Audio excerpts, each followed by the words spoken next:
Amen. Salut, bonjour, bonsoir, selon l'heure à laquelle vous allez voir cette vidéo. Je suis votre serviteur Tadje Herman, plus que vainqueur.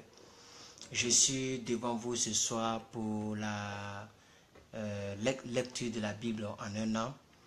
Voilà, et nous avons eu un souci de connexion. Et je m'excuse pour tous ceux qui sont abonnés. Je m'excuse pour tous ceux qui sont abonnés sur ma chaîne YouTube. Parce que vous verrez peut-être cette vidéo vraiment en retard. Parce que le temps de la télécharger et de la mettre en ligne, ça prend assez de temps. Excusez-moi parce que nous avons un souci de connexion. Alors vous qui êtes sur Facebook, partagez cette vidéo pour que les autres puissent savoir que nous sommes là. Amen. Voilà, donc j'attends à ce que ceux qui lisent la Bible avec nous soient là. Voilà, ici je ne sais pas comment on peut partager. Moi je ne peux pas le faire. Ma tablette aussi est éteinte. Alors donc vraiment, je vais voir ceux qui lisent la Bible avec moi. Maman Denise est là. Maman Denise, bonne arrivée. Voilà, vous qui êtes là, commentez pour que je sache que vous êtes là. Hein? Je suis désolé pour ceux qui s'attendaient à une prédication. Je ne pourrai pas prêcher aujourd'hui.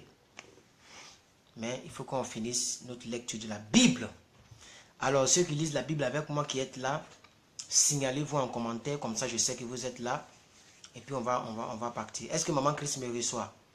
S'il vous plaît, qui est ami avec Maman Chris m'anime? Qui est ami avec Maman Chris m'anime? Je pense que nous sommes dans Luc chapitre 7 à partir du verset 36. C'est ça, Luc chapitre 7 à partir du verset 36. Qui peut dire à Maman Chris que nous sommes là? Oh Seigneur. Je ne vois toujours pas ceux avec qui je lis la Bible. S'il vous plaît, si vous êtes là, signalez-vous, on va partir, s'il vous plaît.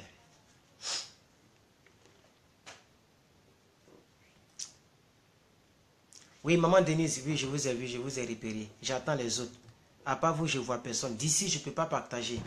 Maman Chris est là. Merci, Maman Chris. Ça fait déjà 2.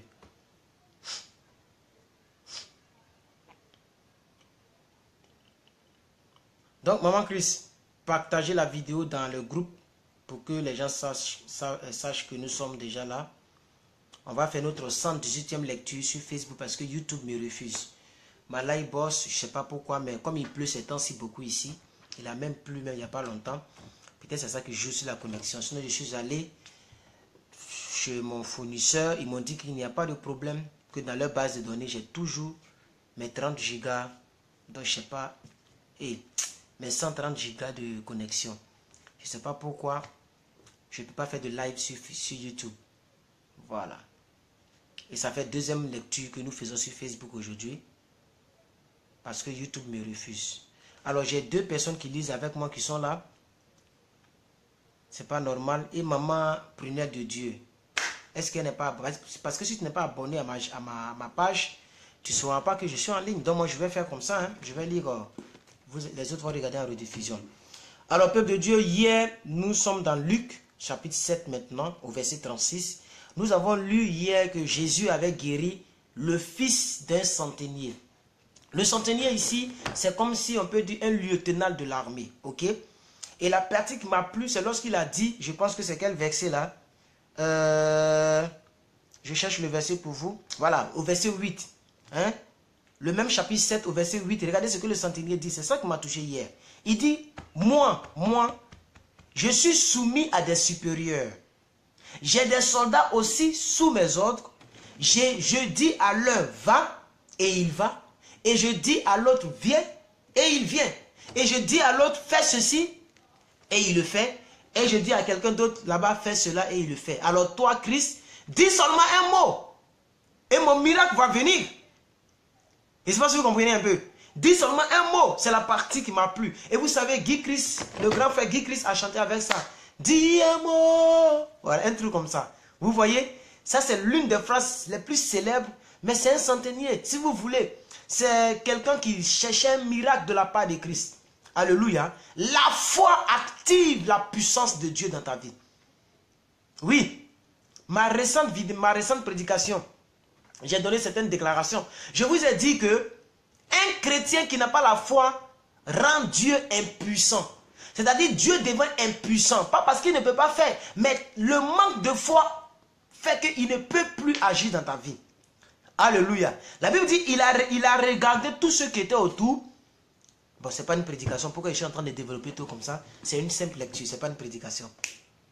Alors, Maman Chris est là. Maman Chris, je n'ai pas encore vu votre partage dans mon Messenger, dans le groupe Messenger. Est-ce que vous avez partagé, Maman Chris? Est-ce que je peux commencer? Alors, ceux qui lisent la Bible avec moi, je vois ici Madame Catherine François. Big up à vous depuis votre position, comme le font nos frères d'à côté. Ils aiment dire big up. Qui lit la Bible avec moi encore? Signalez-vous, commentez pour que je sache que vous êtes là. Si c'était sur YouTube, on était déjà 15-16 personnes. Tous ceux qui commentent, ce ne sont pas des personnes qui sont habituées à plus que 20 heures. Adeline Lilia Kouakou, oui, elle écoute en audio parce que sa connexion ne lui permet pas de lire en direct comme les autres. Donc, elle écoute en audio puisque nous avons un groupe WhatsApp qui est consacré à ce programme-là. Pour ceux qui ne le savent pas, mettez votre WhatsApp en bas, je vous ajoute. Si vous ne pouvez pas lire en direct sur YouTube, les vidéos sont transformées par l'un de mes fils qui s'appelle Jean, depuis Maroc, qui transforme ces vidéos en MP3 et qui les balance dans ce groupe pour que les autres écoutent pendant qu'ils sont en train de laver les assiettes, aller au travail. Les gens écoutent la parole de Dieu. Ok? Donc, oui, Adeline, j'ai vu. Alors, je vais faire la lecture maintenant. On a trop fait de taxi. Ah, c'est fait. Merci, Maman Chris. Alors, donc j'étais en train de rappeler ce que nous avons lu. Jésus a guéri le centenier romain à cause de sa foi. Ça, c'est très important. Jésus a ressuscité le fils de la veuve de Naïm. Ça, c'est très important. Jésus a fait l'éloge de celui qui l'a baptisé, c'est-à-dire Jean-Baptiste. Ça, c'est très important. OK? Et donc, aujourd'hui, nous sommes au verset 36. Nous allons voir Jésus qui sera oint par une prostituée. Donc, oindre ici, ce n'est pas divinement, c'est... Elle va prendre de l'huile, un parfum très cher qu'elle va verser au pied de Jésus. Lisons ensemble. Lisons ensemble ceci. Maman Chris, est-ce que vous pouvez... Oh, Maman Frida n'est pas là. Oh, ça me fait mal. Mais maman n'en sont pas là. Maman Hortense Kwame, mon frère, comment il s'appelle? Sosou Akbene. Tous ceux-là ne sont pas là aujourd'hui. Tous ceux qui lisent la Bible avec moi, ils vont regarder en rediffusion. Un pharisien pria Jésus de manger avec lui. Jésus entrant dans la maison du pharisien et se mit à table. Verset 37. Et voici une femme pécheresse qui se trouvait dans la ville et ayant su qu'il était à table dans la maison du pharisien, apporta un vase d'albâtre plein de parfums. Et se mit derrière aux pieds de Jésus. Elle pleurait et bientôt elle lui mouilla les pieds de ses larmes. Puis les essuya avec ses cheveux, les embrassa et les oignit. Les oignit de parfum. Le pharisien qui l'avait invité, voyant cela, dit en lui-même, si cet homme était vraiment un prophète, il saurait qui et de quelle espèce, regardez comment il traite la femme. Si vraiment Jésus était un prophète de Dieu, il saurait qui et de quelle espèce est cette femme qui le touche. Il saurait que c'est une prostituée, c'est une pécheresse. Voilà ce qu'il dit. Alors Jésus prit la parole et dit, nous sommes au verset 40, un créancier avait deux débiteurs, l'un devait 500 deniers et l'autre 50 deniers. Comme ils n'avaient pas de quoi payer, il leur remit à tous les deux leurs dettes, lequel l'aimera le plus.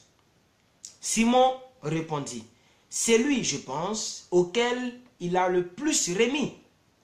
Jésus dit, tu as bien répondu. Tu as bien répondu. Très important.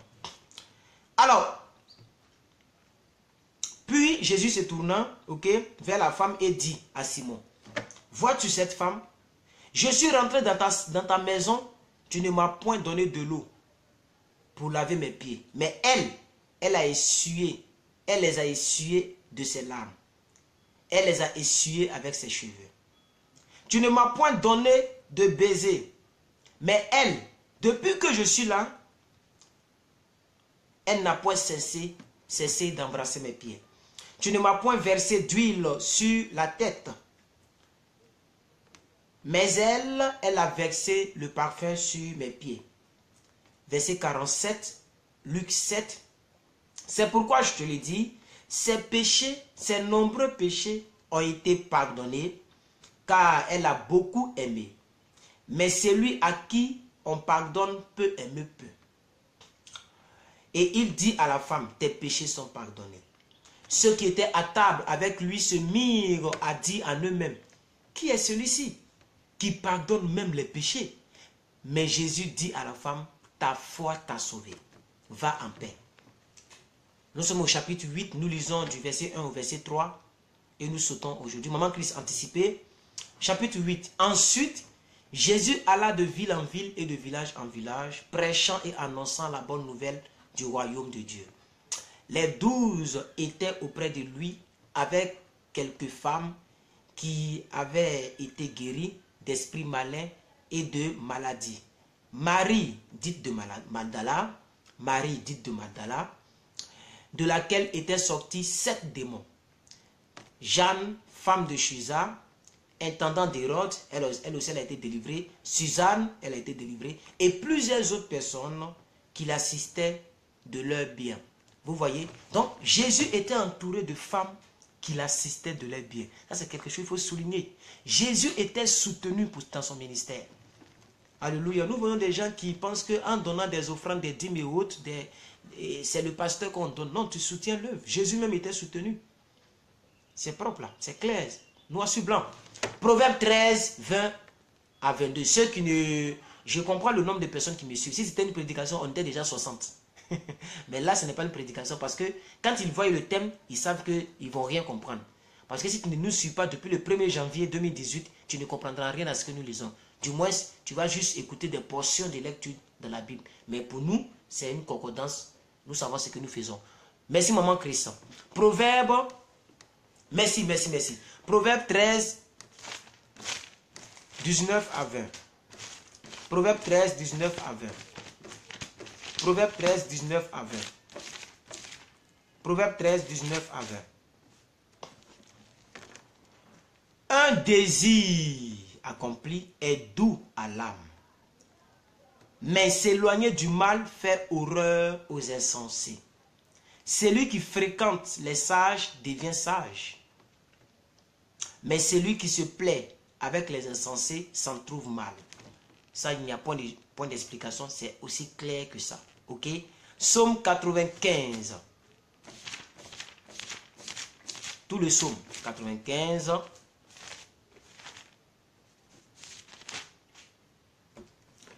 Alors, c'est une exhortation à l'adoration. Une exhortation à l'adoration. Maman, j'ai ma lumière miracle. Elle aussi, elle lit beaucoup la Bible avec moi sur YouTube. Bonne arrivée, maman. Venez et chantons avec allégresse à l'Éternel, poussons des cris de joie vers le rocher de notre salut. Allons au-devant de lui avec des louanges, faisons retentir des cantiques en son honneur, car l'Éternel est un grand Dieu. Il est un grand roi au-dessus de tous les dieux. Il tient dans sa main les profondeurs de la terre et les sommets des montagnes sont à lui. La mer est à lui et c'est lui qui l'a faite. Maman Clara, elle aussi, c'est une habituée de la lecture. Bonne arrivée. Que le Seigneur vous bénisse. Verset 6. Verset 6. Venez, prosternons-nous et humilions-nous. Fléchissons le genou devant le Seigneur, notre Créateur, car il est notre Dieu et nous sommes le peuple dont il est le berger. Le troupeau que sa main conduit. Oh! Si vous pouviez écouter aujourd'hui sa voix, n'endurcissez pas votre cœur comme à Mériba, comme à la journée de Massa dans le désert, où vos pères me tentaient, m'éprouvaient, quoiqu'ils aient vu mes œuvres. Ça, c'est un verset extraordinaire. Si vous entendez la voix de Dieu, Dieu te dit, il y a une voix qui te dit, répands-toi. Une voix te dit, arrête ce que tu fais. Une voix te dit, non, ce que tu fais, c'est pas bon. Mais tu t'entêtes, tu t'entêtes, tu t'entêtes. Si vous attendez cette voix, n'endurcissez pas votre cœur. C'est ce que vos pères ont fait dans le désert et je les ai bottés. La Bible dit, il y a eu des milliers de morts. Dieu lui-même a frappé son peuple. Verset 10. Pendant 40 ans, j'eus cette race en dégoût. C'est-à-dire ils étaient dégoûtants à la face de Dieu. Parce qu'ils endurcissaient le cœur. Malgré tout le miracle et tous les miracles que Dieu a fait, ok, ils étaient toujours prêts à faire des veaux d'or pour les adorer. Ils étaient prêts à toujours murmurer contre Dieu. Amen. Donc pendant 40 ans, j'eus cette race en dégoût et je dis, c'est un peuple dont le cœur est égaré, ils ne connaissent pas mes voies. Aussi, je jurai dans ma colère, ils n'entreront pas dans mon repos. C'est comme ça, Moïse même n'est pas rentré en Canaan. Bon, Josué 9 intégralement, puis Josué 10 du verset 1 au verset 27. C'est aussi clair que ça. Donc, Josué 9.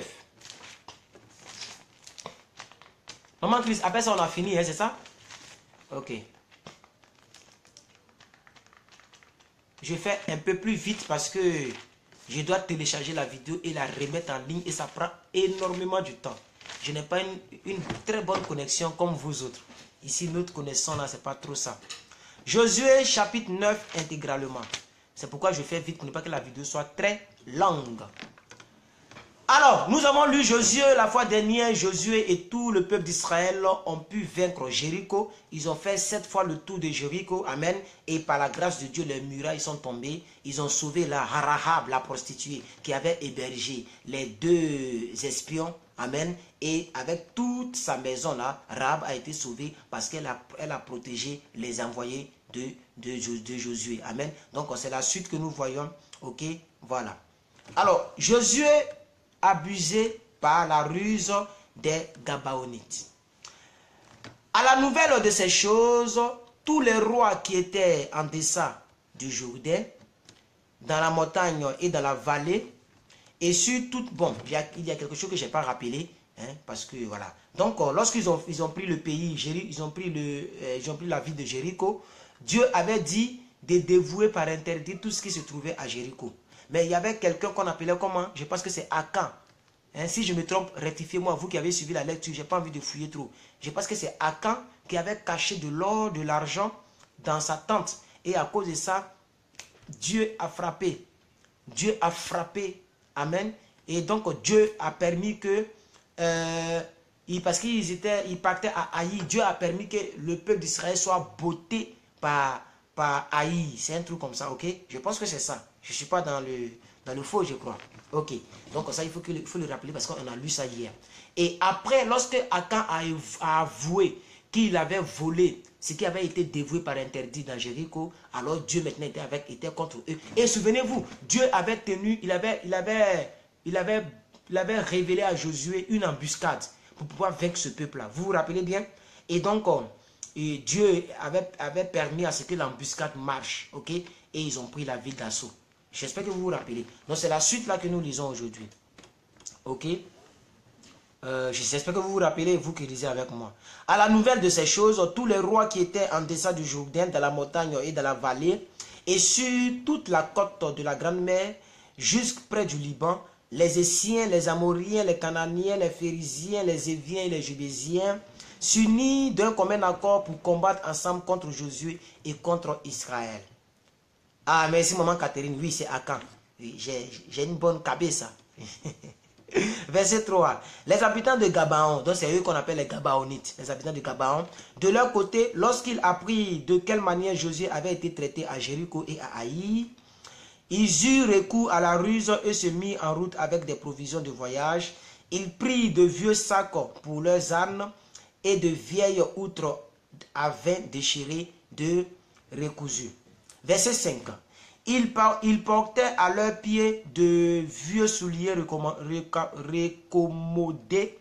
raccommodés, excusez-moi, et sur eux de vieux vêtements, et tout le pain qu'ils avaient pour nourriture était sec et était miettes. Ils allèrent auprès de Josué au camp de Gilgal, et ils lui dirent, ainsi qu'à tous ceux d'Israël, nous venons d'un pays éloigné, et maintenant faites alliance avec nous. Les hommes d'Israël répondirent, ces Éviens, peut-être que vous habitez au milieu de nous, et comment ferions-nous alliance avec vous? Ils dirent à Josué, nous sommes tes serviteurs. Et Josué leur dit, qui êtes-vous et d'où venez-vous? Ils leur répondirent, tes serviteurs viennent d'un pays très éloigné, sur le renom de l'Éternel, ton Dieu, car nous avons entendu parler de lui et de tout ce qu'il a fait en Égypte. Verset 10. Et de la manière dont il a traité les deux rois des Amoriens au-delà de Jourdain, Sion, roi de Hesbon, et Og, roi de Bazan, qui était à Astaroth. Et nos anciens et tous les habitants de notre pays nous ont dit, prenez avec vous des provisions pour le voyage, allez au-devant d'eux et vous leur direz, nous sommes vos serviteurs et maintenant faites alliance avec nous. Voici notre pain. Il était encore chaud quand nous en avons fait provision dans nos maisons. Le jour où nous sommes partis pour venir vers vous, et maintenant il est sec et il est miette.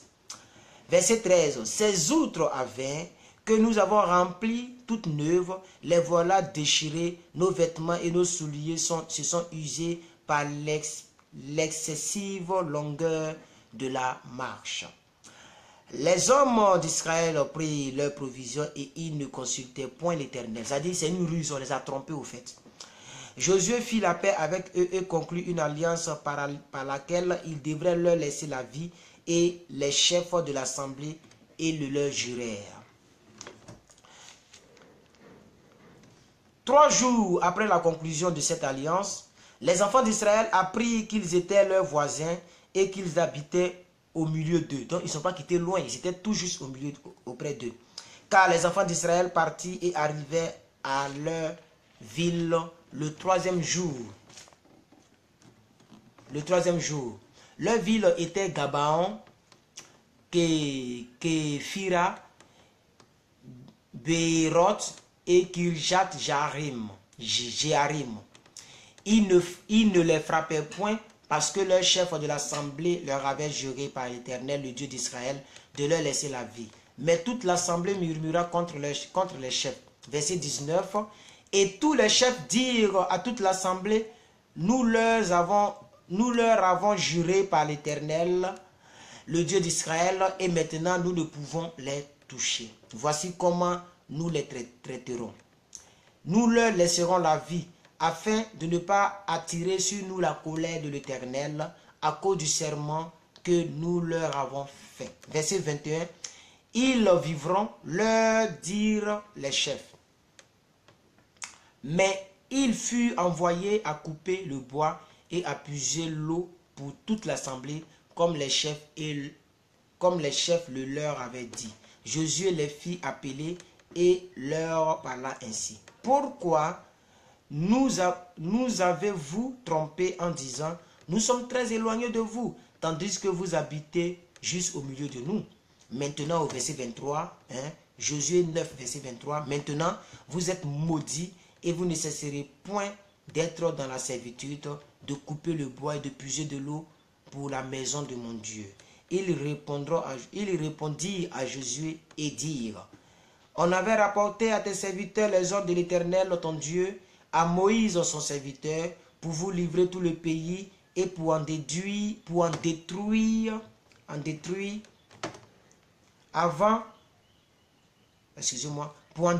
devant vous tous les habitants.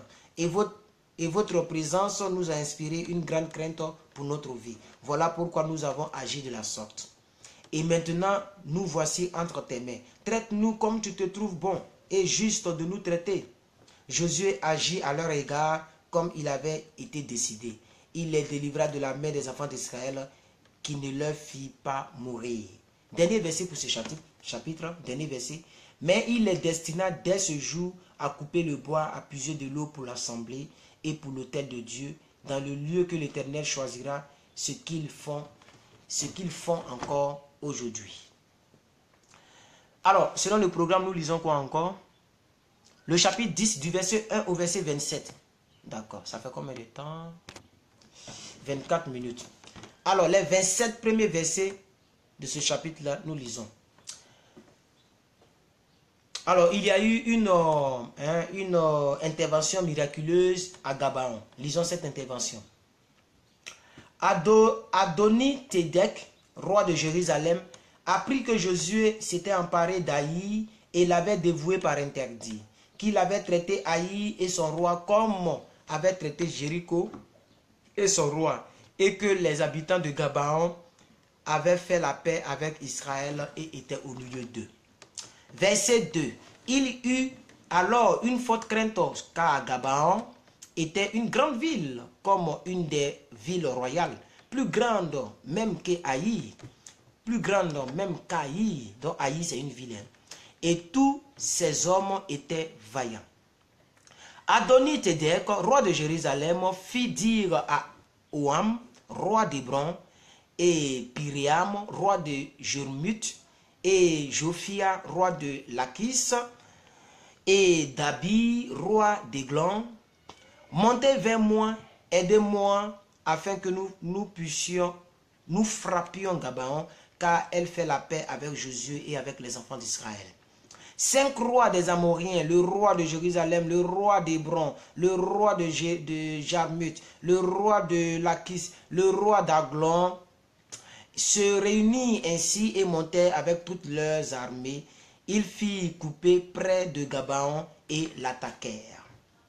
Il fit camper près de Gabaon et l'attaquèrent. Verset 6. Les gens de Gabaon envoyaient dire à Josué au camp de Gilgal, n'abandonne pas tes serviteurs, monte vers nous à Nath, c'est-à-dire de manière pressée.